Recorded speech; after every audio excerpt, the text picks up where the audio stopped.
السؤال بيقول: كثير بشعر بتذمر على حياتي وعيلتي ومكان بيتي، وبحس ان ليه انا هنا، ليه ربنا حطني هنا، مع انه عارف اني هتذمر وهتضايق وبغير من ناس كتير احسن مني.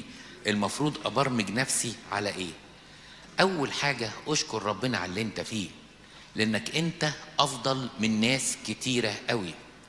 في ناس ما عندهمش سقف، في ناس ما عندهمش حاجة يلبسوها في رجليها، وبعدين مش كل الناس في يوم من الأيام هتبقى مستوى واحد. وعاوز أقول لك حاجة، أنت ممكن جدا تكون عندك 1,000,000 جنيه ومن جواك متذمر عشان في واحد عنده 100,000,000 جنيه. ولما نقول لك معاك 1,000,000 جنيه تقول تجيب إيه 1,000,000 جنيه؟ لو جابت شقة ما تشطبهاش، ولو شبط الشقة ما تفرشهاش، ولو فرش